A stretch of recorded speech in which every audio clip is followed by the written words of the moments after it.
Okay, good afternoon mga kahumigas ng Leyte. Mayroon tayong instant repair no dahil mayroong pinapalitan yung ah, maliit na tubo dahil 1/2 po ang kanilang inilagay diyan. So gusto ng may-ari na palitan ng uno, 1 inch.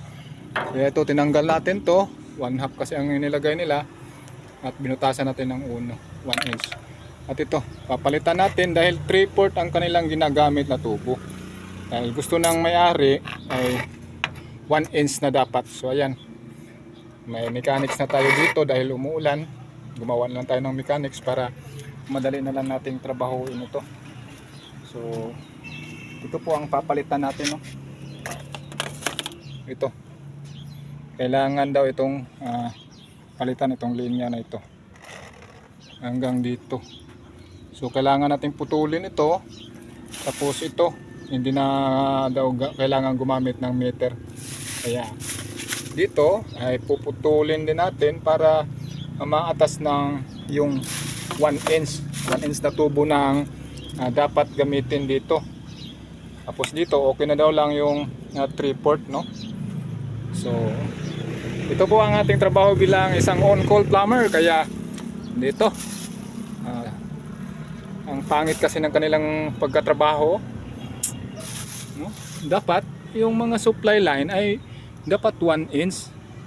Kaya gusto ng may-ari na palitan ng 1 inch dahil 1/2 po ang kanilang ginagamit. So ayan. So kuha lang tayo ng konting detalye dito dahil ito po ang ating trabaho, no? Bilang isang on-call plumber. Kaya ayan, use natin muna ang ating trabaho. So mayroon na tayong adapter para magkasya dito sa butas, no? Kasi 1 inch, 1/2 lang ang ginagamit nila. Kaya tayo naman ang nagre-repair, tayo ang mahihirapan. So okay lang, ito naman ang trabaho bilang plumber. Kaya sideline na lang po ito, pang ulam. Ito lang ang trabaho na nga inyong kahulmigas, isang on-call plumber lang po.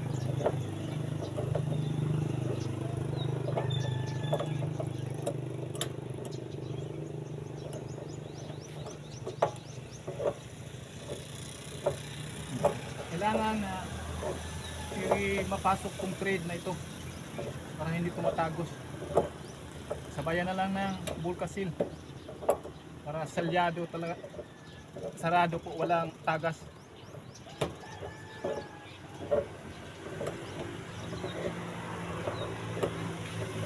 Hilig kasi sila sa junior na trabaho. Ayan, junior din ang ating repair.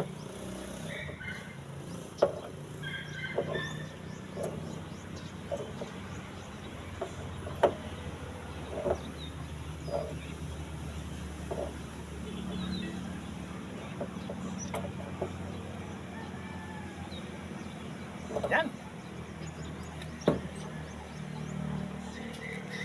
Okay, pagkatapos naman nito ay dito na tayo. Ito tanggalin na natin ito mamaya.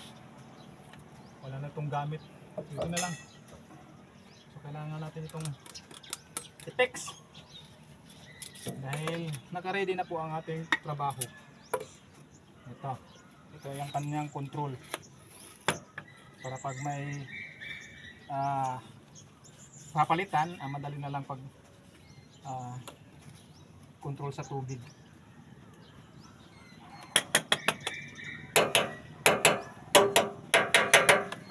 Kailangan malinis at walang tubig para dumikit yung solvent natin. Kailangan kamay-kamay lang ang solvent natin. Mahilig tayo sa kamay. Ito ang trabaho ng isang plumber. Kamayan lang.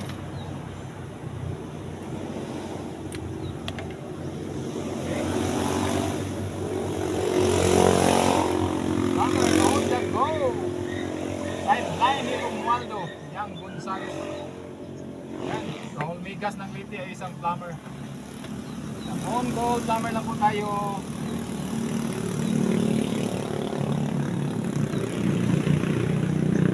Nagkat na lang tayo kanina maabutan tayo ng ulan. Yan.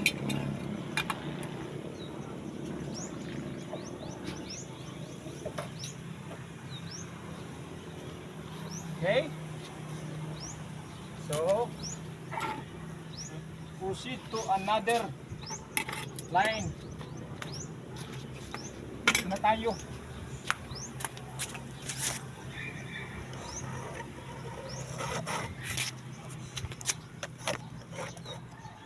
Okay, dyan naman tayo.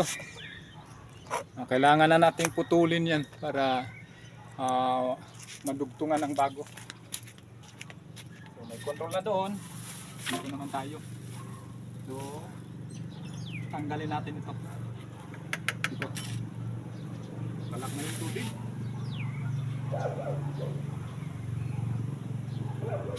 Kailangan nating mag-control.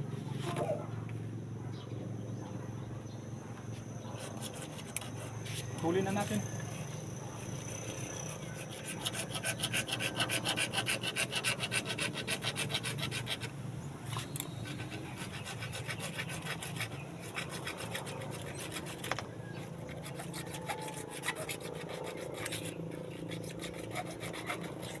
Yan. Wala ka gusto naman palitan kaya wala na itong gamit. Ito.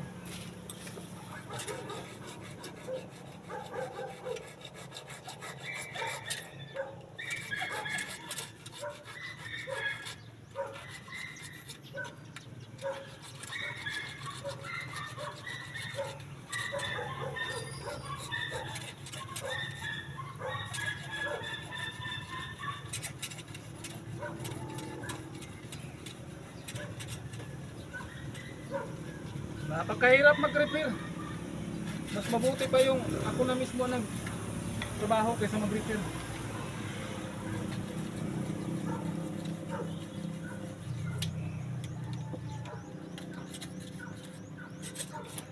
Ayan.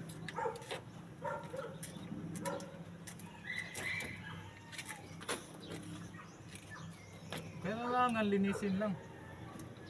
Linisin itong mga pinagkatingan natin para hindi pumasok. Ito, kakat naman natin ito.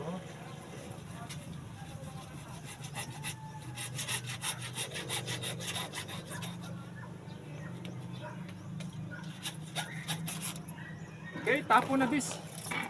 Wala na itong, hindi na wala na itong gamit.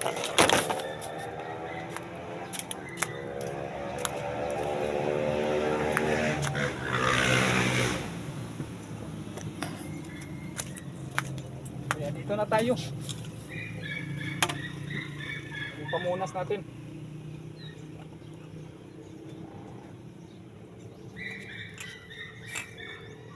Matik-matik lang itong ating trabaho, ha. Ito kasi ang trabaho ng isang plumber.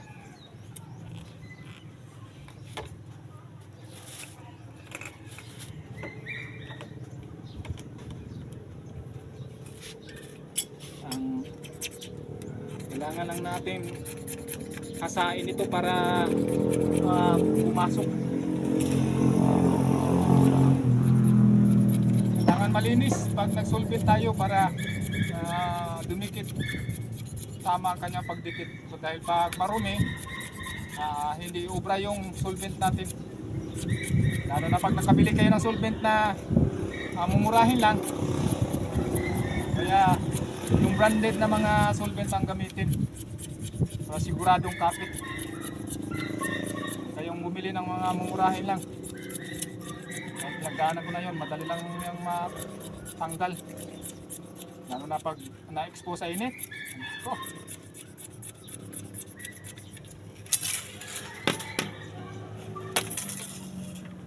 Minsan kasi mayroong mga fittings na hindi magkasya. Kaya gawa ng paraan para pumasok. No? Okay. Papasok na yan. Ayan. So, kailangan ay sabay-sabay natin itong pagganahin. Dahil pag may tubig, ayaw dumikit yung solvent pag may tubig. Kaya dapat punasan, no? O, punasan natin para hindi dumikit yung tubig. Didikit ba yung tubig? Hindi, no? Ang bilis ni Mal. Ako pa! Gaya lang kong bulkasil, basig na kay bulkasil dito. Watch it, Maldo. Ano? Bumili ka doon sa bayan. Di atay, tsaka nga. Ano ko'y tubig nga to. Ang sound. Oh, saan man nato pag panin trabaho din nato naputulin. Nakita nyo yan, guys. Wa may yan, tubig guys. tungod ka ba kay Mal YouTube na nako, sa YouTube yan. sa YouTube to? Oh, Long galing form ko sa niya. YouTube, mahabang YouTube. Kaya pag kinahanglan ninyo ng plumber, Ayan. tawagan ninyo siya. Ayan. Magaling siya. Thank you for introducing my Napakagaling job niya. list. Job list ha, job list. Job list kasi siya Kasi tayo. wala, kung sino mang gumawa nito, wala talaga sa ayos. Wow! Pero ngayon, makikita ninyo yan. Weh! At Introduce. napakabait niyang tao. Mm. Kaya, ano pang inaantay niyo, tawag niyo na. Uncle Plumber! I-on nyo na! I-call pa!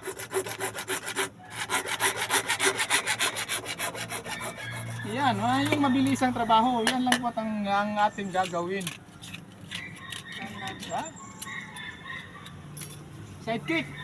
Silstock ka naman dyan! Ang galing, ang galing.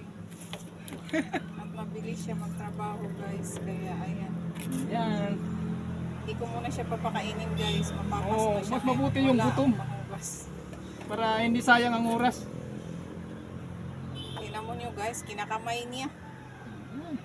Silstock ka dyan! Ganyan po ang trabahong Pinoy. Kumakain yung Pinoy, nakakamay.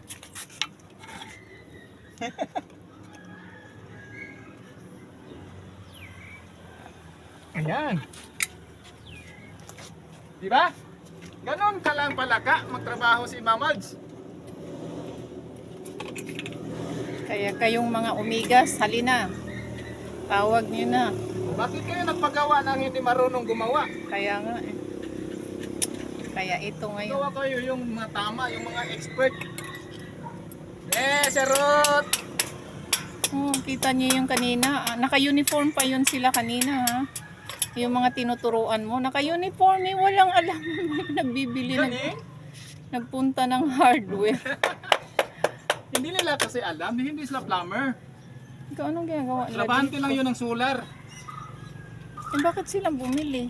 Oo, dahil May ginagawa sila, hindi nila alam kung anong mga nagpakuan daw sila, pagbibilhin. gumamit sila ng submersible pump. Hindi nila alam ang mga fittings, kaya tinuruan natin. At Kaya least nga. matulungin tayo. Kaya tulungan natin yung hindi nakakaalam sa trabaho. Sabi ko, hala, ano ba naman to sila? Nagpunta dito, wala mali-mali. Ang dami pa nila, ha? Bibili lang ng PVC, ang dami nila. Tapos hindi alam. Hindi kasi plumber, hindi mas nakakalamang yung plumber. Kaya kung nakakita tayo ng mga tao na gano'n, ay tinutulungan natin. So para hindi magsayang yung lakwatsa nila. Ayun. Dali lang ha. Paano yan? Tutungan mo pa. Mechanic lang yan. Ako nasa mechanic lang yan. Ilan na ba yan? 10 Ha? Anong 10? minutes. Seconds. Minutes. Aywan ko. Ewan ko, hindi niya alam. Agoy, ayaw pumasok. Ayun, ayun. Ayun, ayaw. Ayaw ko kasi makita ako nila. Saan ba sila? Ah, dito pala makikita.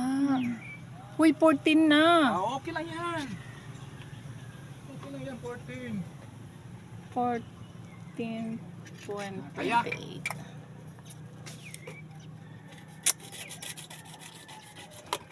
Pili na lang i-cut na yan, mamaya. Basta nakita na nila yung aking trabaho. Lalahanin niyo Tibuok San Isidro. Pag nawala si Maldo, iiyak lahat. Uy! Palalo na pag Sana bumalik all. sila, pag bumalik si Maldo ng Cebu, ay nako, ang dami talagang mag-iyakan kay Maldo. Ganon? Kahit bago lang kita nakilala dito, Maldo. Bago lang din naman ako dito nanirahan. Yun, discarding Pinoy, oh. Pag ayaw pumasok, ay hasain lang yun. Only in the Philippines lang yan. Only in the Philippines, from San Isidro Leyte. Yun lagi Nahasa sinasabi. lang. Yun lagi sinasabi ng husband ko, only in the Philippines. Wala sa US ito. Paano mo yung siya kinat dito drum, Maldo? Wala naman kang grinder. Anong ginawa mo? Ay, yung butas-butas ng Kutsilyo lang? Oh. Oh my God! Napabutas mo siya ng ganun.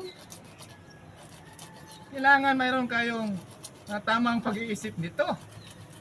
Hindi ka presado. Use your kokote. Ate. Yan, pumasok na. Ang galing niya talaga. Ano ba yun yun? Mechanics muna natin ito. Baka hindi ito papasok dito sa kabila. Yun yung sinasabi nila, mindset. Shit your mind. Hala, parang hindi mag-abot sila, Maldo. So, hindi mag-abot nga. Yun ang problema. Anong gagawin mo dyan? Dugtungan na rin uli. Lutungan lang yan.